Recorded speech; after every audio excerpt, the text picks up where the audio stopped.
Hello students, welcome to my YouTube channel. आज की date है 10th जनवरी और 10th जनवरी के द हिंदू न्यूज़पेपर को यहाँ हम डिस्कस करने वाले हैं। द हिंदू एनालिसिस करेंगे 10th जनवरी 2022 के न्यूज़पेपर का।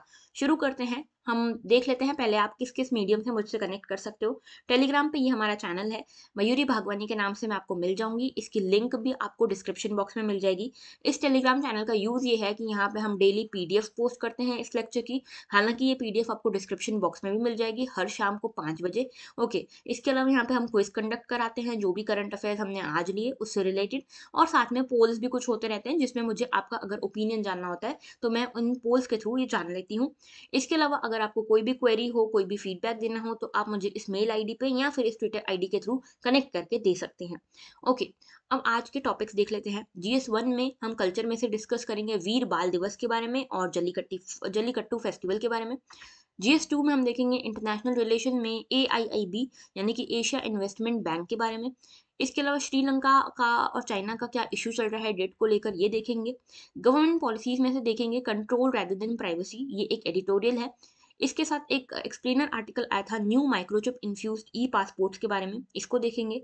जीएस 3 में हम डिफेंस में आईएनएस विक्रांत को देखेंगे एंड जीएस 4 में I have added an ethics case study for you all to understand better the concept of attitude versus aptitude. Okay, तो इसको भी डिस्कस करेंगे। शुरुआत करते हैं हम पहले आर्टिकल के साथ, जिसमें हम देख रहे हैं आईएनएस विक्रांत को। तो आप देख पा रहे हो ये एयरक्राफ्ट कैरियर जो है ये आईएनएस विक्रांत का ही पिक्चर है। इसके सेकंड शिफ्ट ऑफ ट्रायल्स जो हैं, सी ट्रायल्स जो हैं वो शुरू हो चुके हैं और बहुत जल्दी हो सकता है कि हमारी नेवी में इसको कमीशन कर दिया जाए। ठीक है, तो ये बेसिकली एयरक्राफ्ट क्या होता है, एयरक्राफ्ट कैरियर क्या होता है, इसको मैं समझाती हूँ। मान लो कि आपके पास कोई वेपन है, मान लो मिसाइल्स है आपके पास और भी कई सारे हेलीकॉप्टर्स हैं, वेपन हैं, बहुत सारी चीज़ें हैं आपके पास। आप इनको लैंड से यहाँ पे भेज सकते हो, मतलब मान लो कि लैंड से आप लॉन्च कर सकते हो। पर आपका दुश्मन बहुत दूर सी से आ रहा है। ठीक है, अब आपकी मिसाइल्स की रेंज उतनी नहीं है कि यहाँ से लॉन्च करो और जाके सीधे इस पे लगे। तो आप क्या करते हो कि आप अपने एक एयरक्राफ्ट कैरियर लेते हो, इसको यहाँ पे सी में यहाँ पे ले जाते हो एयरक्राफ्ट को, ठीक है, थ्रू द एयरक्राफ्ट कैरियर। अब इस एयरक्राफ्ट में आपकी मिसाइल है, ठीक है, इसको आप एयरक्राफ्ट कैरियर के थ्रू यहाँ पे सी में ले जाते हो।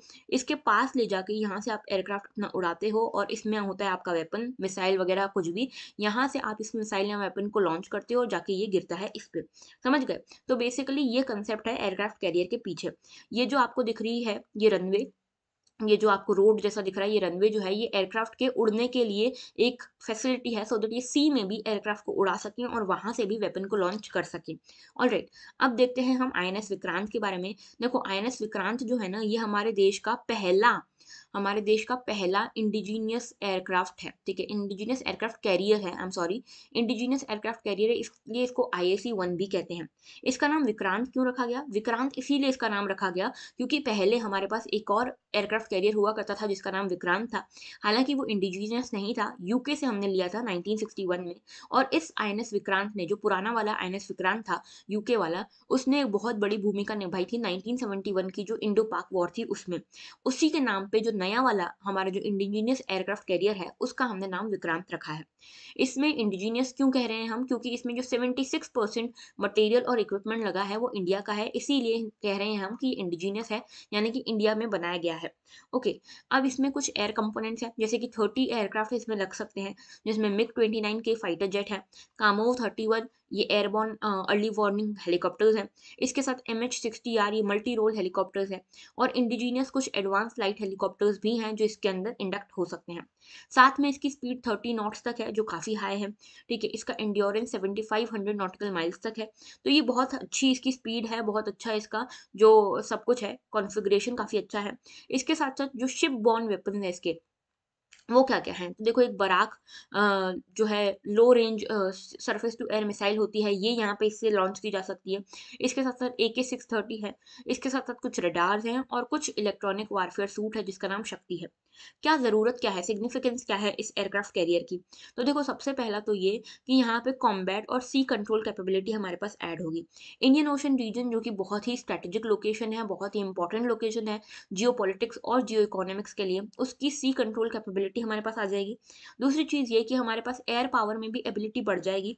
और तीसरी चीज़ ये कि हम सेल्फ रिलायंट हो जाएंगे।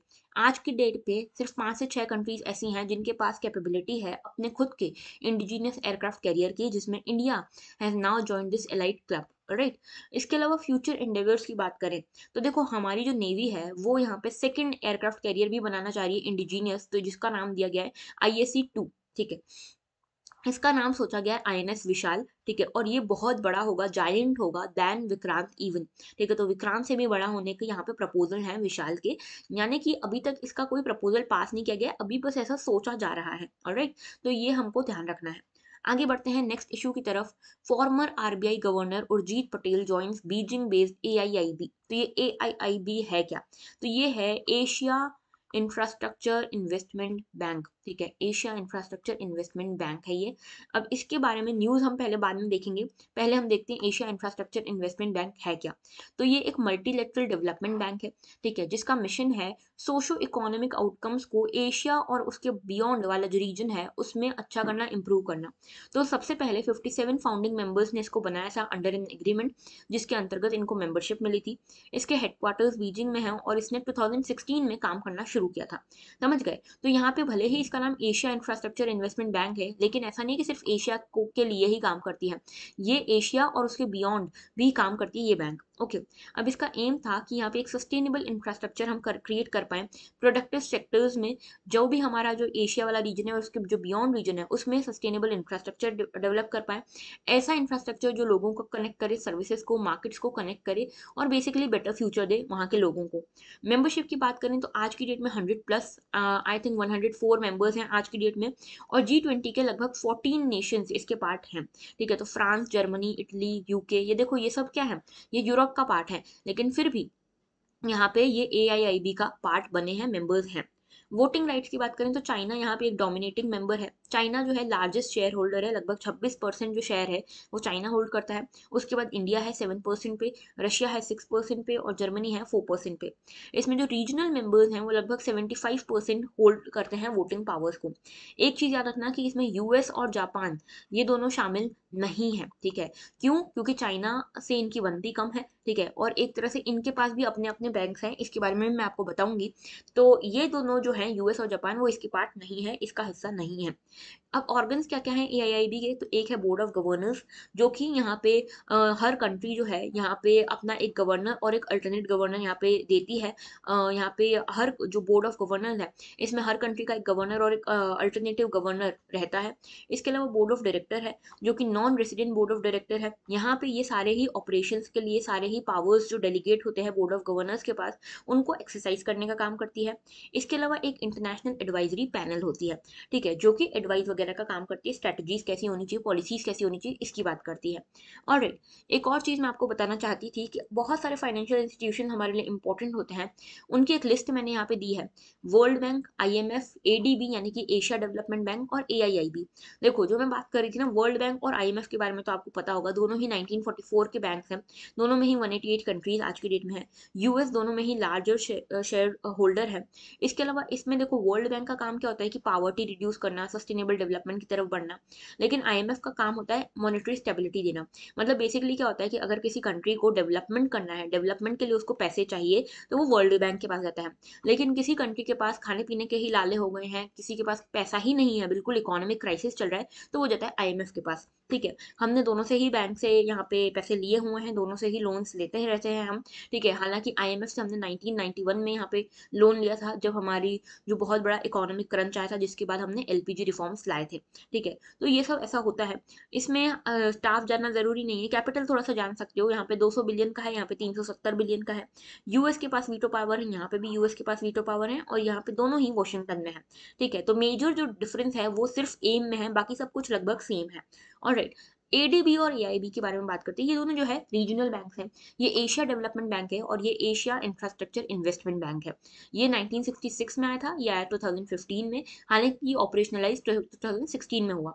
इसमें 67 मेंबर्स हैं, इसमें 57 फाउंडिंग मेंबर्स हैं, हालांकि अब इसकी मेंबर्स की संख्या 104 हो गई है। जापान इसमें लार्जेस्ट शेयर होल्डर है और ये US के साथ सपोर्टेड है। ठीक है, तो ये जापान और US जो है इसमें अच्छा भागीदारी है इनकी। यहाँ पे चाइना लार्जेस्ट शेयर होल्डर है। तो ये दोनों बैंक्स है ना, ये कंपटीशन में काम करते हैं। इसका काम है ADB का कि ये पावर्टी को रिड्यूस करने का काम करता है। इसका काम है इंफ्रास्ट्रक्चर को डेवलप करना। ऑलराइट, इसमें $165 बिलियन का सब्सक्राइब कैपिटल है। इसमें $100 बिलियन का है, इसमें कोई वीटो पावर नहीं है। चाइना इसमें अपनी वीटो पावर छोड़ने वाला है, अभी है इसके पास, ठीक है। मनीला, यहाँ पे इसके पास मनीला में हेडक्वार्टर्स है और इसके बीजिंग में हेडक्वार्टर है। तो ये याद रखना, ये इंपॉर्टेंट है फॉर द प्रीलिम्स, ये स्लाइड जो है ना बिल्कुल रट लेना, ठीक है। तो अभी देखोगे तो इन दोनों के पास वीटो पावर नहीं है, इन दोनों में यूएस के पास वीटो पावर्स हैं। ऑलराइट, अब देखो थोड़ा सा न्यूज़ के बारे में देख लेते हैं।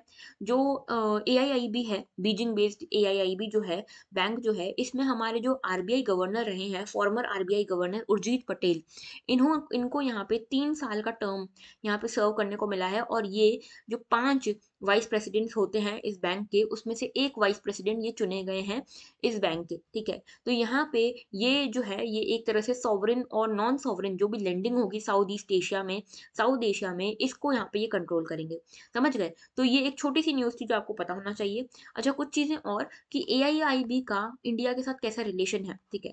तो इंडिया का जो है सेकंड लार्जेस्ट यहाँ पे शेयर होल्डर है, वोटिंग राइट्स जो है वो सेकंड लार्जेस्ट इनके पास है, लेकिन फिर भी यहाँ पे काफ़ी सारे प्रोजेक्ट्स के लिए इंडिया को सबसे ज़्यादा यहाँ पे लोन्स मिले हैं एआईआईबी के थ्रू, ठीक है। लगभग आप देखोगे 28 प्रोजेक्ट्स हैं इंडिया में जिनको फंडिंग मिली है एआईआईबी से, और लगभग कितनी फंडिंग है ये, $6.7 बिलियन।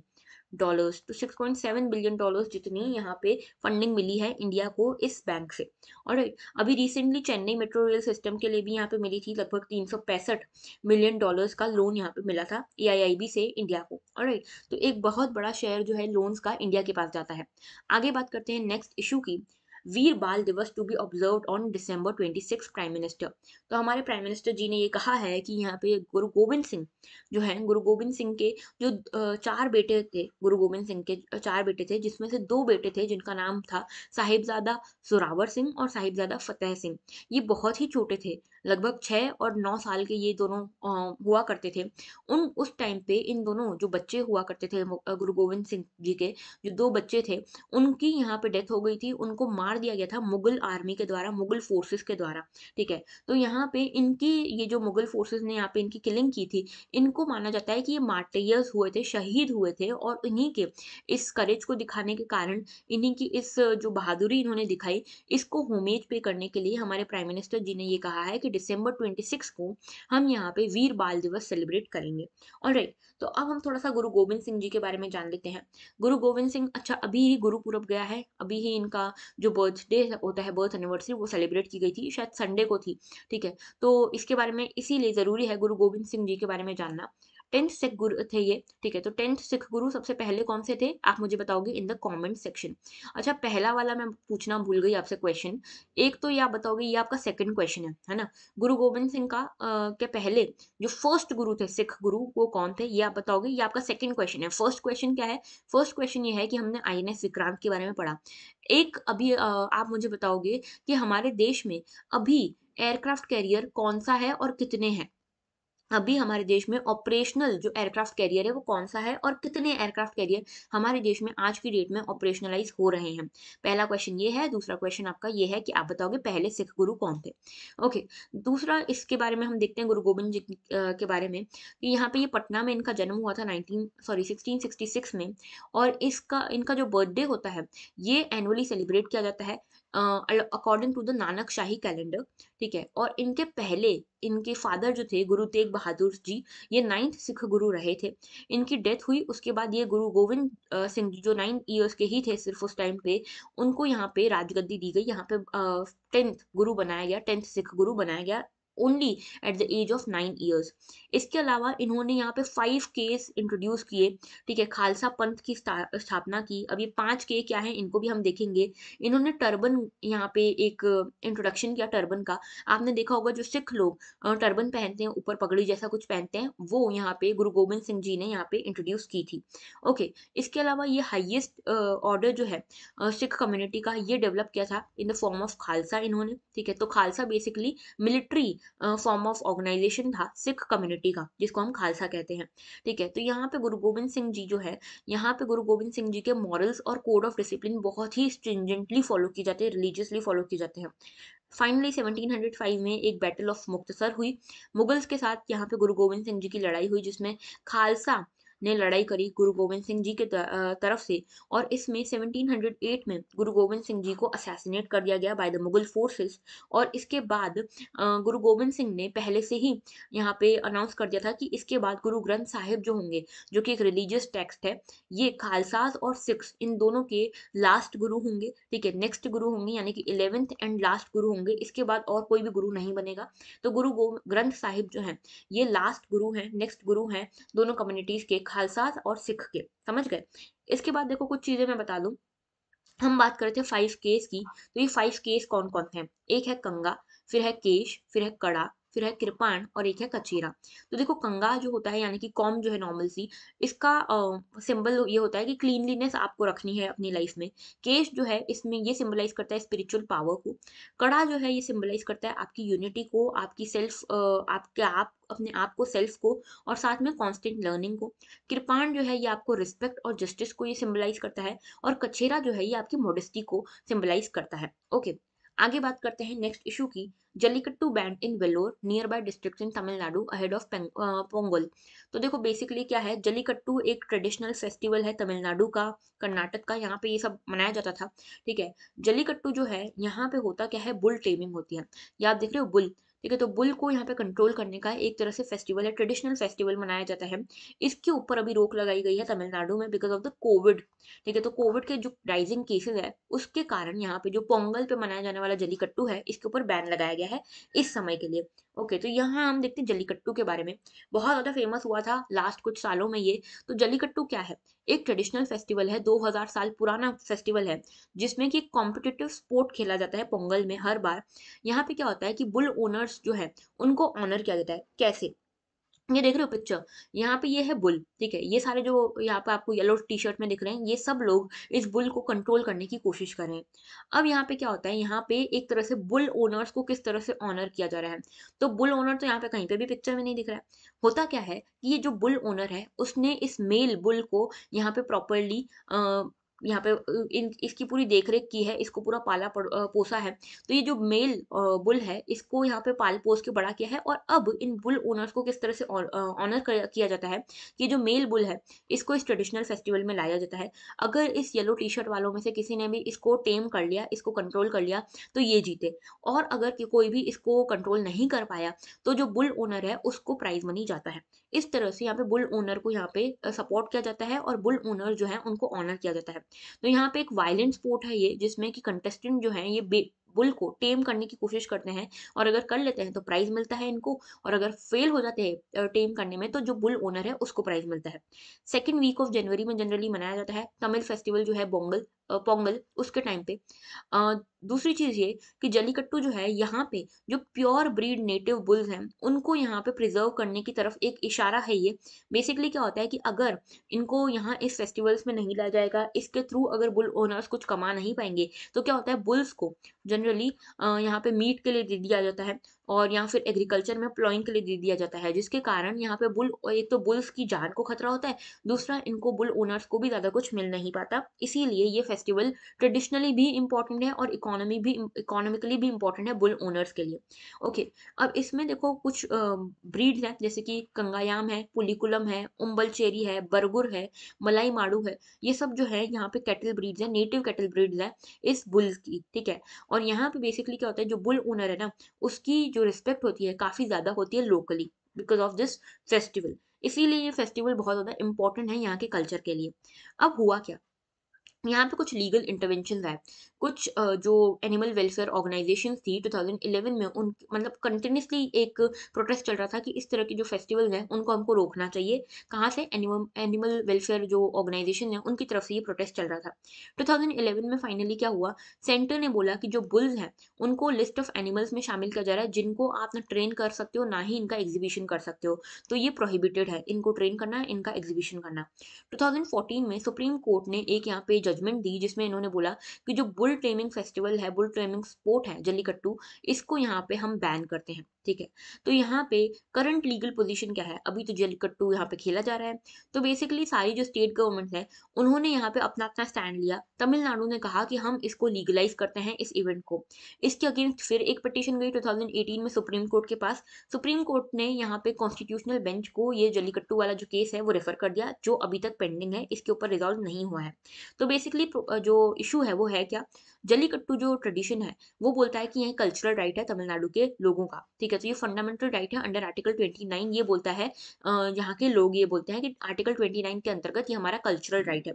आर्टिकल 29 क्या बोलता है कि कोई भी सिटीजन जो है इंडिया में रिसाइड कर रहा है वो अपनी डिस्टिंक्ट लैंग्वेज, अपनी स्क्रिप्ट, अपने कल्चर को यहाँ पे प्रोटेक्ट या कंजर्व कर सकता है। तो यहाँ पे तमिलनाडु के लोगों का कहना यह है कि हम आर्टिकल 29 के अंतर्गत अपने कल्चर को कंजर्व कर रहे हैं। लेकिन ये भी कुछ लोगों का कहना है कि ये जो आर्टिकल 29 है ये राइट ऑफ एनिमल्स के अगेंस्ट जा रहा है, वायलेट कर रहा है, क्योंकि इनकी लाइफ खतरे में होती है because of all these things. तो ये एक इशू है। इसके अलावा दूसरी चीज ये कि अदर स्टेट्स में क्या हो रहा है। तो देखो कर्नाटक में भी इसी तरह का एक यहाँ पे गेम खेला जाता है, सिमिलर स्पोर्ट है, वायलेंट स्पोर्ट है, जिसका नाम है कंबाला। इसमें क्या होता है कि बफेलो रेसिंग होती है, ठीक है। तो बफेलो रेसिंग होती है इसमें, ये भी इसी की नजरिए में था कि इसको भी हो सकता था बैन कर दें। तो अभी देखो तमिलनाडु और कर्नाटक के अलावा बाकी सभी जगह इस तरह के जो स्पोर्ट्स हैं वो बैंड है, ओके। और 2014 में जो बैन ऑर्डर आया था सुप्रीम कोर्ट का, उसके तहत ये सब कुछ बैंड है, ऑलराइट। आगे बात करते हैं नेक्स्ट इशू की। Sri Lanka ask China to restructure debt. तो देखो श्रीलंका में क्या हुआ है, बेसिकली चाइना जो है अपनी डेट डिप्लोमेसी का फायदा उठा के श्रीलंका में घुसा जा रहा है। बेसिकली चाइना की डेट डिप्लोमेसी क्या है इसको देखते हैं। तो चाइना की डेट ट्रैप डिप्लोमेसी क्या है। देखो चाइना क्या करता है ना, अपना एक फाइनेंशियल टूल यूज करता है डेट का। चाइना के पास है बहुत पैसा, ठीक है। चाइना क्या करता है, जिसके ऊपर भी, जिस भी कंट्री के ऊपर इसको कंट्रोल चाहिए होता है, मान लो जिस कंट्री का इसको कोई पोर्ट चाहिए, जिस कंट्री से इनको क्रूड ऑयल चाहिए, बेसिकली जिस भी कंट्री को इनको ब्लैकमेल करना है, उसके लिए ये एक चाल चलते हैं, एक ट्रैप बिछाते हैं। मान लो कोई भी कंट्री है ये ए, ठीक है। ए कंट्री को यहाँ पे जरूरत है पैसे की, तो चाइना क्या करता है, इनको बहुत ही कम इंटरेस्ट पे, बहुत ही फीजेबल काम पे, फीजेबल तरीके से इनको डेट देता है, ठीक है। डेट देता है, लंबा चौड़ा डेट देता है लॉन्ग इंफ्रास्ट्रक्चर प्रोजेक्ट्स के लिए।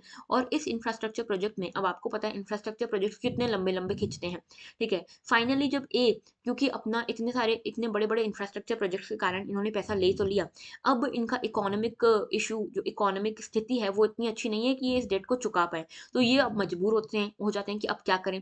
तो ये फिर जाते हैं चाइना के पास कि आप कुछ करो, हम इतना बड़ा डेट नहीं चुका पाएंगे। तो यहाँ पे चाइना क्या बोलता है कि आप एक काम करो, मुझे ये पोर्ट दे दो, आप एक काम करो, मुझे ये क्रूड ऑयल दे दो, जो अदरवाइज अगर ये डेट नहीं होता तो ये एक कंट्री देने से मना कर देती, ठीक है। तो इस तरह से चाइना फंसाता है।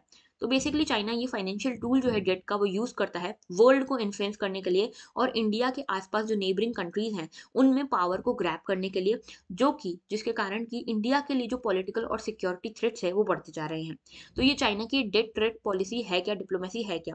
इसमें चाइना क्या करता है, रैपिड पॉलिटिकल और इकोनॉमिक असेंडेंसी पाता है ग्लोब में। मतलब चाइना की जो पॉलिटिकल और इकोनॉमिक पकड़ है वो बढ़ती जाती है। क्या करता है चाइना कि बिलियंस ऑफ डॉलर्स जो है उनको कंसेशनल लोन के फॉर्म में डेवलपिंग कंट्रीज को देता है लार्ज स्केल इंफ्रास्ट्रक्चर प्रोजेक्ट्स के लिए। ये जो डेवलपिंग नेशन है ये लो और middle class, middle income countries रहती हैं। तो ये रीपे नहीं कर पाती हैं, और रीपे नहीं कर पाती है तो बीजिंग को एक चांस मिल जाता है कि अब हमको आप कंसेशन दो, हमको कुछ एडवांटेज दो इस डेट रिलीफ के बदले में, ठीक है। तो यहाँ पे जो कंट्रीज हैं वो डेट ट्रैप में फंस जाती है, जैसे कि श्रीलंका फंसा। श्रीलंका में क्या हुआ कि श्रीलंका को बहुत सारा लोन दिया, श्रीलंका चुकाने में असमर्थ था। इसके कारण यहाँ पे चाइना ने बोला कि ठीक है मत चुकाओ, आप एक काम करो, हम आपको रिलीफ देंगे, आप उसके बदले हमको हम्बनटोटा पोर्ट दे दो। हम्बनटोटा पोर्ट फाइनली श्रीलंका को 99 ईयर्स के लिए लीज पे देना पड़ा चाइना को। और ये जो पोर्ट है अदरवाइज चाइना को ये कभी नहीं देता श्रीलंका। क्यों, क्योंकि एक बहुत की पोर्ट है। यहाँ पे जितने भी स्ट्रेटेजिक फुटहोल्ड जो है ना, जो बेसिक कमर्शियल और मिलिट्री वाटरवे है, एक तरह से ये जो मिलिट्री वाटरवे, कमर्शियल वाटरवे है, जो मेजर रूट्स जाते हैं वो हम्बनटोटा पोर्ट से होते हुए गुजरते हैं। तो ये एक बहुत मेजर पोर्ट है श्रीलंका का। दूसरा है जिबूती भी इसका शिकार हो गया। जिबूती को भी चाइना ने ये यहाँ पे कंसेशन दिया, डेट दिया, ठीक है। उसके बदले में यहाँ पे एक मिलिट्री बेस मांग लिया इनसे, ठीक है। इसके अलावा अंगोला में भी सेम हुआ। अंगोला जो है अभी अपना जो मल्टी बिलियन डॉलर जो डेट है चाइना का वो चुका रहा है इन the form of crude oil. तो ये सब कुछ हो रहा है, चाइना जो है ये इसकी एक पॉलिसी रहती है, एक ट्रैप रहता है, ऑलराइट। इसका शिकार हो गया श्रीलंका। श्रीलंका बोल रहा है चाइना को कि भैया इतना बड़ा लोन आपने दे दिया है, हम अब ऑलरेडी इकोनॉमिक क्रंच फेस कर रहे हैं, हम तो आपका लोन चुका नहीं पाएँगे ऐसे। आप क्या करो, एक काम करो, आप रीस्ट्रक्चरिंग करो हमारे डेट की। तो देखो खड़े कैसे हैं, जैसे कि बिल्कुल दोस्त हैं, लेकिन बेसिकली चाइना चुपचाप से ब्लैकमेल कर रहा है श्रीलंका को। तो ये मिस्टर वांग हैं, मिस्टर वांग जो हैं ये चाइना के फॉरेन मिनिस्टर हैं और ये 5 जो इंडिया के आस-पास जो कंट्रीज़ हैं इंडियन ओशन में, इन 5 कंट्रीज़ में दौरे पे गए हैं, जिसमें से एक ही श्रीलंका के पास गए हैं। कल हमने देखा था कि मालदीव्स में भी गए थे ये, ठीक है? तो अभी चाइना क्या कर रहा है, सब जगह जा जा के बेसिकली हफ्ता वसूली कर रहा है। ऑलराइट, अब देखो यहाँ पे चाइना ने ये श्रीलंका ने बोला कि हम इतना बड़ा लोन नहीं चुका पाएँगे, आप हमको डेट रीस्ट्रक्चर करके दो, यानी कि आप या तो इसका इंटरेस्ट रेट कम करो या तो इसका टाइम हमको बढ़ा दो। ये सारी चीज़ें यहाँ पे कही गई है। तो श्रीलंका ने बेसिकली चाइना से $5 बिलियन का लोन उठाया हुआ है, जो कि लगभग 10% बनता है। जितना भी इन्होंने टोटल लोन उठाया ना बाहर से, मार्केट से या फिर दूसरी कंट्री से, उसमें से 10% लोन इन्होंने सिर्फ चाइना से उठाया हुआ है, ठीक है? जो कि एक बहुत बड़ा इश्यू है। इन्होंने इकोनॉमिक क्रंच भी फेस कर रहे हैं, जैसे कि हम सभी को पता है, ठीक है? अभी क्या हो रहा है, अभी बीच में रिपोर्ट आई थी कि इनके सिर्फ पास सिर्फ 1.6 बिलियन डॉलर का फॉरेक्स रिजर्व बच गया था, यानी कि इनके पास सिर्फ 1.6 बिलियन डॉलर है चुकाने के लिए, और इन्होंने लोन सिर्फ चाइना से देखो तो 5 बिलियन डॉलर का ले रखा है, तो कैसे चुकाएंगे? तो ये जो है एक तरह से फंस चुके हैं। अब इनका क्योंकि ये इसमें फंस चुके हैं, तो इंडिया को भी इन्होंने कहा कि आपने भी जो हमको लोन दिया है, आप एक काम करो, हम तो इनके चंगुल में फंस चुके हैं, तो आप एक काम करो, हमको डेट मॉरेटोरियम दे दो, हमको थोड़ा सा टाइम दे दो, थोड़ी मोहलत दे दो, हम आपका लोन चुका देंगे, ठीक है? दूसरी चीज इन्होंने ये भी की है, कही है, जो श्रीलंका है उन्होंने अब कही है इंडिया को कि आप एक काम करो, हमको थोड़ा सा लोन दे दो, लाइन ऑफ क्रेडिट क्रेडिट के फॉर्म में, हमको थोड़ा फूड फ्यूल मेडिसिन दे दो, हमको करेंसी स्वैप हमारे साथ यहाँ पे एक डॉक्यूमेंट साइन कर लो, एग्रीमेंट साइन कर लो, जिससे हमारी थोड़ी सी मदद हो जाए, ठीक है? तो बेसिकली यहाँ पे ये इशू है कि चाइना के जो ट्रैप है उसमें फंस गया है। चाइना को यहाँ पे रिक्वेस्ट की है श्रीलंका ने कि आप यहाँ पे हमारा जो डेट ट्रैप है इसको कम कर दो। इसके अलावा चाइना को ये भी बोल रहा है श्रीलंका कि आप एक काम करो, हमारी तरफ अपने जो चाइनीज टूरिस्ट हैं उनको भेजो, सो दैट हमारी इकोनॉमी थोड़ा सा बढ़ जाए। और चाइना जो है बेसिकली श्रीलंका का लार्जेस्ट पार्टनर है फॉर इम्पोर्ट्स। तो चाइना देखो, जो श्रीलंका में जितने भी इम्पोर्ट्स होते हैं, उसमें से जो 22% इम्पोर्ट्स हैं वो चाइना के हैं। तो समझ रहे हो कि क्या है, यहाँ पे इकोनॉमिकली भी फंसा के रखा है श्रीलंका को चाइना ने। ऑलराइट, तो ये पूरा इशू था। आगे बढ़ते हैं नेक्स्ट इशू की तरफ हम। The new microchip infused E passports. तो ये ई पासपोर्ट्स क्या है? देखो, अभी एक नया यहाँ पे स्कीम चालू हुई थी जिसका नाम था पासपोर्ट सेवा प्रोग्राम। ये पहले पासपोर्ट सेवा प्रोग्राम नंबर 1 जो स्कीम थी वो हो चुकी है, अभी सेकंड फेज इसका चालू हुआ है, पासपोर्ट सेवा प्रोग्राम वर्जन 2, ठीक है? तो 2.0 इसका वर्जन है। इसमें क्या हो रहा है, मिनिस्ट्री ऑफ एक्सटर्नल अफेयर्स जो है, वो यहाँ पे टाटा कंपनी जो है, टीसीएस जो कंपनी है, उसके साथ मिलके यहाँ पे ये जो पासपोर्ट सेवा प्रोग्राम 2.0 है, इसको कंडक्ट करने वाली है। तो मिशन मोड में ये प्रोजेक्ट जो है वो चालू हो गया है। इसमें क्या होने वाला है, 1 बिलियन डॉलर का ये एक एग्रीमेंट है, जिसमें कि यहाँ पे फास्ट डिलीवरी करने की बात है पासपोर्ट्स की। तो पहले क्या होता था कि आपको एक ऑफलाइन सेंटर पे जाना पड़ता था, कई बार तो क्या होता था कि आपको दिल्ली जाना पड़ता था इसकी डॉक्यूमेंट सबमिट करने के लिए, तो बहुत ज़्यादा झंझट होता था कि हमको जाके जो पहले डॉक्यूमेंट्स देने, फिर जाना पड़ेगा लेने, उसका वेरिफिकेशन होगा, सब कुछ होगा। अभी ये हो गया है, ये जो प्रोसेस थी ये आसान हो गई है। यहाँ पे डिजिटल बेसिस पे सारे काम हो रहे हैं, बहुत कम काम है, वेरिफिकेशन जैसे जो कम बचे हैं यहाँ पे, ऑफलाइन फेस टू फेस यहाँ पे जो वेरिफिकेशन हो रहा है उसके लिए। तो अभी पासपोर्ट्स की जो डिलीवरी है बहुत तेज़ी से हो रही है, इफेक्टिव इंटीग्रेशन हो रहा है अलग-अलग विंग्स का। तो मिनिस्ट्री ऑफ एक्सटर्नल अफेयर्स जो है, वो लोकल पुलिस नेटवर्क के साथ एक साथ मिल गई है, ठीक है? एक इस प्लेटफ़ॉर्म पे जो कि है पासपोर्ट सेवा प्रोग्राम। इसमें क्या हो रहा है कि इस प्रोग्राम में अलग से मिनिस्ट्री ऑफ एक्सटर्नल अफेयर्स, साथ में जो जितने भी लोकल पुलिस स्टेशन हैं वेरिफिकेशन के लिए, ये सब साथ में जुड़ गए हैं, सो दैट जल्दी-जल्दी काम हो सके, ठीक है? तो इमरजेंसी सिचुएशन में भी आसानी से काम लिया जा सके, ये सब चीज़ें इसके लिए की जा रही है। अब क्या-क्या फीचर्स हैं इसके? तो देखो, पासपोर्ट एप्लीकेशन जो प्रोसेसिंग होती है आज की डेट में काफ़ी ज़्यादा मैनुअल होती है। इसको हम कोशिश कर रहे हैं कि हम डिजिटल बनाएँ। यहाँ पे हम कोशिश कर रहे हैं कि जो पासपोर्ट सेवा प्रोग्राम नंबर 1 था, इसको और एनहांस करें, डिजिटल प्लेटफ़ॉर्म्स की तरफ ले जाएँ, ठीक है? तो इसके लिए गवर्नमेंट जो है टीसीएस के साथ जुड़ी है। इसमें पासपोर्ट का इश्यूएंस से लेकर जो एम्प्लॉइज़ हैं उनकी ट्रेनिंग तक तक सब कुछ यहाँ पे टीसीएस करेगा। टीसीएस बेसिकली यहाँ पे सपोर्ट फंक्शन प्रोवाइड करेगा, सिटीजन इंटरफेस प्रोवाइड करेगा, टेक्नोलॉजी, बैकबोन, कॉल सेंटर्स, ये सब कुछ यहाँ पे टीसीएस प्रोवाइड करेगा। ठीक है। हालाँकि जो टोटल जो स्ट्रेटेजिक असेट्स होंगे जैसे कि data centres, database, application, software, ये सब जो क्रिटिकल इंफ्रास्ट्रक्चर है ना हमारा, वो गवर्नमेंट ओन करेगी। ऑलराइट, इसके साथ में यहाँ पे ये कहा गया है कि जो सिस्टम है ये इंडियन डिप्लोमेटिक मिशंस के साथ कनेक्ट किया जाएगा, सो दैट ये जो डिप्लोमेट्स हैं हमारे वो इनको मॉनिटर कर सकें, सुपरवाइज कर सकें।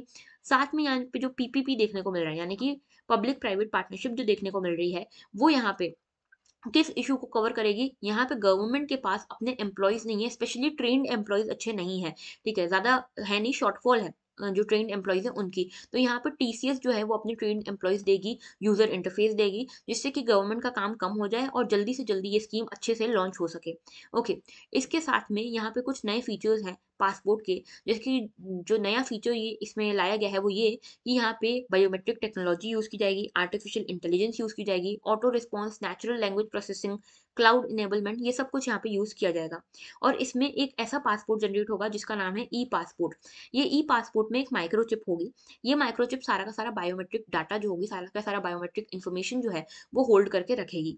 ठीक है। तो यहाँ पे ये कहा गया है कि ये जो सोशल मीडिया मैसेज में एक ये कहा गया, जो मिनिस्ट्री ऑफ एक्सटर्नल अफेयर है उनके सेक्रेटरी ने ये कहा है, जो मिनिस्ट्री ऑफ एक्सटर्नल अफेयर के सेक्रेटरी हैं उन्होंने ये कहा है कि यहाँ पे जो ई पासपोर्ट्स हैं वो यहाँ पे इमिग्रेशन प्रोसेस को ईज़ कर देंगे, ईज़ी कर देंगे, और साथ में डिजिटल सेफ्टी हो जाएगी पासपोर्ट होल्डर्स के पास। पहले क्या होता था कि पासपोर्ट आप ले जाते थे एयरपोर्ट पे, वो स्कैन होता था, उसमें आपकी सारी डिटेल्स आती थी कि आपने पास्ट में कहाँ-कहाँ पे ट्रैवल किया है। अभी ये चिप लगी हुई है, तो ये फिज़िकली आपके डाटा को होल्ड करेगी, इसमें आप डाटा को इरेज़ नहीं कर पाओगे। क्योंकि पहले क्या होता था कि यहाँ पे गलत मिसयूज़ होता था इस डाटा का और इसको इरेज़ कर दिया जाता था। अभी इसको इरेज़ नहीं किया जा सकेगा, ठीक है? और यहाँ पे ये सेम फंक्शन प्रोवाइड करेगी, यानी कि जो डाटा है उसको होल्ड करेगी, लेकिन यहाँ पे डाटा लीकेज जो है वो कम हो जाएगा। ऑलराइट, तो यहाँ पे जो सारी शॉर्टकमिंग्स थी उसको कर्ब करने की कोशिश करी है पीपीपी मॉडल के थ्रू, जो प्राइवेट और पब्लिक का पार्टनरशिप मॉडल है उसके थ्रू। तो यहाँ पे कोलैबोरेशन भी हो जाएगा, डाटा भी सिक्योर रहेगा, और जो गवर्नमेंट के पास शॉर्टेज है गवर्नमेंट एम्प्लॉइज़ की, ये भी यहाँ पे कर्व हो जाएगी, एड्रेस हो जाएगी। तो ये आर्टिकल इम्पोर्टेंट था, इसीलिए मैंने यहाँ पे रखा है। देन आज का एडिटोरियल है एक हमारे लिए, कंट्रोल रेदर देन प्राइवेसी। तो यहाँ पे क्या कहा गया है? यहाँ पे बात की गई है पर्सनल डाटा प्रोटेक्शन बिल 2019 की। इस डाटा प्रोटेक्शन बिल में क्या-क्या कहा गया है? इसमें देखो, ये बेसिकली जो बिल है ये लाई गई थी 2019 में, और अभी ये जो है ये जेपीसी यानी कि एक जॉइंट पार्लियामेंट्री कमिटी है, उसके पास गई थी एग्ज़ामिनेशन के लिए 2 साल के बाद। अभी इसकी भी कुछ रिपोर्ट्स आ गई हैं। अभी ये देखो 16 दिसंबर को इसने एक रिपोर्ट दी है, उसमें कुछ-कुछ चीज़ें कही है। तो बेसिकली ये जो बिल है ये सुप्रीम कोर्ट की रूलिंग के बाद आई थी। राइट टू प्राइवेसी रूलिंग आई पुट्टास्वामी जजमेंट में 2017 में, जिसमें सुप्रीम कोर्ट ने कहा कि राइट टू प्राइवेसी लोगों का, इंडियन सिटीजंस का एक फंडामेंटल राइट है। इसीलिए ये जो बिल है ना, पर्सनल डाटा प्रोटेक्शन बिल, इसको प्राइवेसी बिल भी कहा जा रहा है। बेसिकली इसमें क्या किया जा रहा है कि इंडिविजुअल के राइट्स को प्रोटेक्ट किया जा रहा है। जितनी भी कंपनीज हैं, जितनी भी ऑर्गेनाइजेशन हैं जो इंडिविजुअल के डाटा को यूज़ करती हैं, उनके लिए कुछ लेजिस्लेशंस बनाई गई है, कुछ लॉज बनाए गए हैं कि किस तरह से वो इस डाटा को यूज़ कर सकते हैं। इसके लिए एक डाटा प्रोटेक्शन अथॉरिटी बनाने की भी बात की गई थी, जो कि सोशल मीडिया कंपनीज को रेगुलेट करेगा कि किस तरह से आप लोगों का पर्सनल डाटा यूज़ करोगे। तो ये पूरी जो बिल है, इसको लेकर जॉइंट पार्लियामेंट्री कमेटी के पास ये बिल गई। इन्होंने कुछ रिकमेंडेशंस दी, जिसको लेकर यहाँ पे ऑथर ने ये आर्टिकल लिखा है। तो देखो क्या-क्या रिकमेंडेशंस दी। क्लॉज़ 35 एग्जेम्पशन क्लॉज़ ये कहता है कि इसमें जो कमिटी है उन्होंने ये कहा है कि जो गवर्नमेंट है वो अपनी किसी भी एजेंसी को इस लॉ के बाहर रख सकती है। यानी कि गवर्नमेंट जो है अपने आप को, अपनी किसी भी एजेंसी को ये कह सकती है कि आपको यहाँ पे ये सारे रूल्स फॉलो करने की ज़रूरत नहीं है। पब्लिक ऑर्डर के नाम पे, सॉवरेनिटी के नाम पे, फ्रेंडली रिलेशंस के नाम पे, या फिर सिक्योरिटी के नाम पे।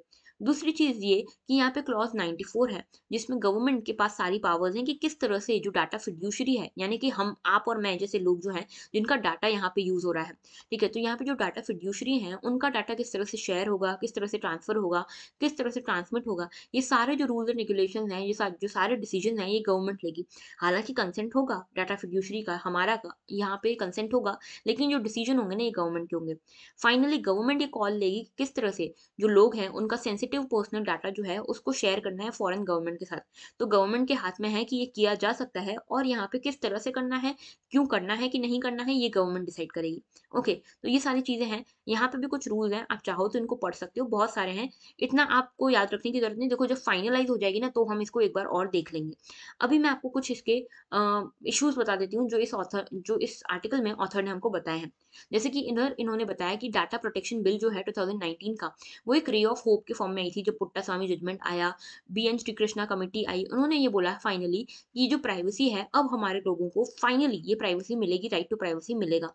लेकिन इसको फिर फाइनली आगे जॉइंट पार्लियामेंट्री कमेटी के पास गई और यहाँ पे ये प्राइवेसी को इंश्योर करने की जगह उल्टा कंट्रोल को इंश्योर करके आ गए हैं, ठीक है? मतलब ये कहना है यहाँ पे ऑथर का बेसिकली सर्विलेंस स्टेट बनाने की कोशिश की जा रही है, ये कह रहे हैं ऑथर। तो यहाँ पे कहा गया है कि फंडामेंटल राइट जो है वो एक तरह से हमारे देश में फंडामेंटल जो राइट टू प्राइवेसी है वो एक फंडामेंटल राइट है, ठीक है? लेकिन ये फंडामेंटल राइट जो है ना, ये सिर्फ प्राइवेट बॉडीज के लिए अगेंस्ट यूज हो रहा है, गवर्नमेंट के अगेंस्ट यूज नहीं हो रहा है। तो बेसिकली इन्होंने कहा है कि डिजिटल वर्ल्ड जो है इसको दो पार्ट में डिवाइड कर दिया गया है। एक जो है वो गवर्नमेंट के द्वारा रेगुलेटेड है, एक जो है प्राइवेट बॉडी के लिए है, प्राइवेट ऑर्गेनाइजेशंस के लिए है।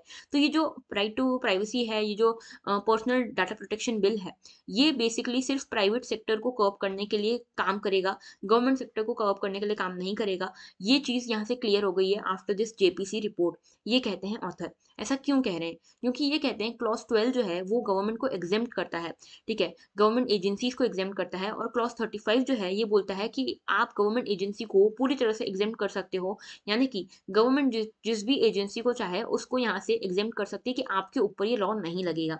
बेसिकली आप यहाँ पे प्राइवेसी को ले सकते हो, प्राइवेसी को छीन सकते हो सिटीजन्स की, और किसी भी गवर्नमेंट एजेंसी के लिए यहाँ पे आप ये कर सकते हो, ठीक है? दूसरी चीज़ ये कही गई है कि क्लॉज 12 जो है वो ये कहता है कि जो पर्सनल डाटा है उसको बिना किसी कंसेंट के भी प्रोसेस किया जा सकता है स्टेट के द्वारा। ये एक अम्ब्रेला क्लॉज है जिसमें कोई भी मिनिस्ट्री, कोई भी डिपार्टमेंट का नाम नहीं लिया गया है। तो यहाँ पे किसी भी पर्सन के पर्सनल डाटा को आप यहाँ पे यूज कर सकते हो उसके बिना कंसेंट के। ये सेकंड चीज है। तीसरी चीज ये है कि यहाँ पे ये जो हार्म होगा ये सर्विलेंस स्टेट बना देगा हमारे देश को, ठीक है? इसके बाद यहाँ पे ये भी है कि अगर मान लो आप कोई सॉफ्टवेयर इंस्टॉल करते हो कंप्यूटर में, तो आपका ये जो सॉफ्टवेयर है ये आपकी प्राइवेसी को मान लो कि कर्व करता है, वायलेट करता है, आपका डाटा लीक हो जाता है। तो ऐसे में आप कंप्लेन नहीं कर सकते, क्योंकि यहाँ पे गवर्नमेंट ये मान रही है कि अगर आपने ये सॉफ्टवेयर डाउनलोड किया तो आपने यहाँ पे गवर्नमेंट को ये अपनी एक कंसेंट दे दिया कि आप यहाँ पे हमारा डाटा यूज कर सकते हो, ठीक है? तो बेसिकली ये जो जेपीसी कमेटी बनी थी, इन्होंने यहाँ पे कंट्रोल और सर्विलेंस ज्यादा बढ़ा दिया इंस्टीड ऑफ प्राइवेसी, ये कहना है ऑथर का, ठीक है? दूसरी चीज ये कि यहाँ पे कमेटी जो है, यहाँ पे जो थ्रेट्स थे प्राइवेसी को लेकर, इनको भी कर्व करने के लिए रिस्पॉन्सिबल, मतलब यहाँ पे जो कर्व्स करना था, यहाँ पे जो प्राइवेसी के थ्रेट्स थे उनको भी कर्व नहीं कर पाई है ये कमेटी। यहाँ पे उल्टा जो है, जो प्राइवेसी का जजमेंट आया था, पुट्टास्वामी जजमेंट, उसके अगेंस्ट यहाँ पे इन्होंने काम किया है। साथ में यहाँ पे ये भी कहा गया है कि ये जो फंक्शन है जो डाटा प्रोटेक्शन अथॉरिटी के, वो तो अच्छे थे, लेकिन यहाँ पे एक उल्टा काम क्या हो गया कि ये अच्छी बॉडी बनाई गई थी डाटा प्रोटेक्शन अथॉरिटी जो थी, ये जो प्रॉपरली प्राइवेसी को इंश्योर करने वाली थी, लेकिन अभी क्या इसमें चेंज किया गया है कि इसके जो मेंबर्स होंगे डाटा प्रोटेक्शन अथॉरिटी के, इसका जो कॉन्स्टिट्यूशन होगा, ये कौन कॉन्स्टिट्यूट करेगा इसको? ये करेगी यूनियन गवर्नमेंट। और इसकी जितनी भी इंडिपेंडेंस थी वो छीन ली गई है। जो भी यहाँ पे जुडिशियल ओवरलुक होगा ये डीपीए का, यानी कि डाटा प्रोटेक्शन अथॉरिटी का, वो यहाँ पे करेगी कौन? Union government. और जितने भी इनके जो टर्म्स रहेंगे, वर्किंग के जो कंडीशन रहेंगी अपॉइंटमेंट की, ये सब भी यहाँ पे यही डिसाइड करेंगी, ठीक है? तो बेसिकली क्या हुआ कि यहाँ पे फाइनली इंडिपेंडेंटली ये काम नहीं कर पाएंगे, ठीक है? ये सेंट्रल गवर्नमेंट के रूल्स से बाउंड होंगे, डीपीए के जो जो डाटा प्रोटेक्शन अथॉरिटी के जो मेंबर्स हैं वो लोग, ठीक है? तो यहाँ पे एक अथॉरिटी चैलेंज हो गई, इंडिपेंडेंस चैलेंज हो गई। उसके साथ फेडरलिज्म का भी एक इशू है, क्योंकि यहाँ पे जो स्टेट जो की होल्डर्स होते थे डाटा फ्लो में, इंटरनल डाटा फ्लो में, अब वो की होल्डर्स नहीं रहेंगे। अब सारा का सारा पब्लिक ऑर्डर के नाम पे जो सारा का सारा यहाँ पे होल्ड था वो यूनियन गवर्नमेंट ने और सेंटर ने ले लिया है, ठीक है? तो यहाँ पे स्टेट से भी ये पावर छीन ली गई है। तो कुल मिला के ये कहा गया है कि इकोनॉमिक कॉस्ट जो है ना नॉन पर्सनल डाटा की, उसके बारे में बात की गई है। जो ऑब्जेक्टिव था बिल का वो था डिजिटल इकोनॉमी को प्रमोट करना। कैसे? जैसे कि यहाँ पे लोगों को डर लगता है कि हमारा कहीं डाटा चोरी ना हो जाए, तो यहाँ पे अगर आपने उनको इंश्योर कर दिया कि नहीं, आपका डाटा यहाँ पे चोरी नहीं होगा, we have implemented this personal data protection bill, अगर आप ऐसे इंश्योर कर देते हो तो लोग यहाँ पे डिजिटल इकोनॉमी की तरफ जाएंगे। लेकिन यहाँ पे आप अगर इस तरह के अपने एग्जाम्पशन रखोगे तो लोगों का विश्वास ही नहीं बनेगा और लोग डिजिटल इकोनॉमी की तरफ जाएंगे ही नहीं। दूसरी चीज ये कि नॉन पर्सनल डाटा आपने इसमें ऐड किया हुआ है, ठीक है। तो जॉइंट कमिटी ने ये कहा है कि यहाँ पे इकोनॉमी के ऊपर काफ़ी बर्डन इन्होंने डाला है और इसके कारण एमएसएमई सेक्टर और स्मॉल बिजनेसेस को काफ़ी ज़्यादा नुकसान हो सकता है, ठीक है। अब देखो इसमें क्या है, एक इशू ये भी है जो लोकलाइजेशन का इशू है कि डाटा को हम अपने देश में ही रखेंगे, लोकलाइजेशन को यहाँ पे ज़्यादा एम्फोसाइज किया है इस कमिटी ने। ये भी है कि इसके कारण क्या होगा, लगभग 1 से 1.7% तक जो हमारी इकोनॉमी है वो स्क्वीज हो सकती है। जो सॉवरेन कंट्रीज हैं वो भी इसके अगेंस्ट हमारे लिए रिस्पॉन्स देंगी, बोलेंगे कि ठीक है आप अपना लोकलाइजेशन रख रहे हो डाटा का, आप अपना डाटा अपने देश में रख रहे हो, तो हम भी अपना डाटा अपने देश में रखेंगे, हमारी भी कंपनीज आपके यहाँ पे नहीं आएंगी। तो ये सारे कारण के कारण हमारी जो इकोनॉमी है वो यहाँ पे सफर कर सकती है। ओके, तो बेसिकली ये जो बिल है ज्यादा सर्विलेंस बढ़ा दिया इन्होंने और कंट्रोल बढ़ा दिया है रेदर देन प्राइवेसी। तो ये था पूरा इशू। आगे बढ़ते हैं हम नेक्स्ट इशू की तरफ। ये है एक एथिक्स का इशू। देखो यहाँ पे सुली बाई जो सुली डील्स जो हो रही थी, इसके बारे में हम कुछ दिनों से डिस्कस कर भी रहे हैं। एक बुली बाई ऐप आई थी, ठीक है। ये दोनों सेम ही है। इन दोनों ऐप्स में क्या हुआ कि जो ऐप है वो क्या करती थी कि सोशल मीडिया से कुछ लड़कियों के, स्पेशली मुस्लिम गर्ल्स के फोटो यहाँ पे चुराती थी और इन फोटोज को वो इन ऐप्स पे डालती थी और ये इन ऐप्स पे ये ऑक्शन में डाल दिया जाता था। तो बेसिकली यहाँ पे विमेन का हरासमेंट हो रहा था on the religious basis majorly, ठीक है। तो इसके पीछे जो एक इंजीनियर है, इंदौर के हैं, ये इंदौर टेकी हैं, काफ़ी अच्छा काम कर रहे थे अपने करियर में, इनको यहाँ पे अरेस्ट किया गया है। तो बेसिकली काफ़ी अच्छा काम कर रहे थे, से मेरा मतलब ये है कि इनका करियर अच्छा खासा चल रहा था, फिर भी इन्होंने यहाँ पे इस तरह के काम किए और यहाँ पे ये फंस गए, अब अरेस्ट हो गए हैं। तो बेसिकली यहाँ पे इशू आ जाता है एटीट्यूड और एप्टीट्यूड का। ये जो पर्सन है इनका एप्टीट्यूड तो बहुत अच्छा है, बहुत टैलेंटेड है, बहुत अच्छे ऐप्स डेवलप कर सकते हैं, लेकिन इन्होंने किया क्या, ये ऐप्स डेवलप करे। तो यहाँ पे एटीट्यूड इनका सही नहीं था। तो हमारे लिए इशू बन जाता है एप्टीट्यूड वर्सेस एटीट्यूड का। तो देखो एप्टीट्यूड और एटीट्यूड के बीच में डिफरेंस आपको समझ में आना चाहिए। एप्टीट्यूड क्या है, बेसिकली एप्टीट्यूड आपकी कॉम्पिटेंसी को दिखाता है, आप कितने टैलेंटेड हो ये दिखाता है। एटीट्यूड आपके कैरेक्टर को दिखाता है कि आप भले ही टैलेंटेड हो या नहीं हो, आपका कैरेक्टर कैसा है। तो एप्टीट्यूड बेसिकली पर्सन की नेचुरल एबिलिटी को दिखाता है कि कितनी जल्दी वो चीज़ें सीख सकता है। एटीट्यूड आपकी फीलिंग्स को, आपके ओपिनियंस को, आपके पर्सपेक्टिव को दिखाता है। यहाँ पे हमने देखा कि ये जो इंजीनियर हैं ये बहुत टैलेंटेड हैं, ठीक है, इनके पास कॉम्पिटेंसी बहुत है, एप्टीट्यूड बहुत अच्छा है, लेकिन इनका एटीट्यूड सही नहीं है क्योंकि इनकी जो ओपिनियन है about the females, about specially the females of a particular religion, ये सही नहीं है। और अगर आप रिलीजन के बेसिस पे ऐसा कर रहे हो ना किसी फीमेल के साथ, तो समझ लो कि आप फीमेल्स को ही रिस्पेक्ट नहीं करते। It is not about the religion, it is about your character, ठीक है। तो यहाँ पे ये इशू है। देन दूसरी चीज़, एप्टीट्यूड में पर्सन की एबिलिटी देखी जाती है कि वो नई स्किल्स को कितनी जल्दी यहाँ पे अक्वायर कर पाता है। यहाँ पे एटीट्यूड में देखा जाता है मेंटल पर्सपेक्टिव, ठीक है, कि किसी भी पर्टिकुलर इशू के बारे में आपका मेंटल पर्सपेक्टिव क्या है। ये टैलेंट से रिलेटेड है, ये कैरेक्टर और पर्सनैलिटी से रिलेटेड है। ये मेंटल भी हो सकता है, फिजिकल भी हो सकता है। जैसे कि आप लर्न कुछ चीज़ें अच्छी कर सकते हो, आप दौड़ अच्छा सकते हो, तो ये आपकी एप्टीट्यूड है। लेकिन एटीट्यूड पूरी तरह से मेंटल होता है, ठीक है। तो यहाँ पे आपको ये इस तरह का डिफरेंस पता होना चाहिए। आप भी अपने एग्जाम्पल्स मुझे बताना अगर आपके ध्यान में और भी कोई एग्जाम्पल हो जिसमें आपको देखने को मिलता है एटीट्यूड अच्छा है लेकिन एप्टीट्यूड अच्छा नहीं है, या फिर आपको देखने को मिलता हो एप्टीट्यूड अच्छा है लेकिन एटीट्यूड अच्छा नहीं है। तो इस तरह के और एग्जांपल्स आपके ध्यान में हो तो आप कमेंट सेक्शन में कमेंट कर सकते हैं। So that was all for today. दो क्वेश्चन मैंने आपसे पूछे हैं। पहला क्वेश्चन पूछा है कि हमारे देश में आज कौन सा एयरक्राफ्ट कैरियर ऑपरेशनलाइज होता है और कितने और ऐसे एयरक्राफ्ट कैरियर हमारे देश में ऑपरेशनलाइज होते हैं। दूसरा क्वेश्चन मैंने आपसे पूछा था regarding regarding the first Guru of six, ठीक है। तो ये आप मुझे बताओगे in the comment section. Alright, so that was all for today. Thank you for watching and have a very good day.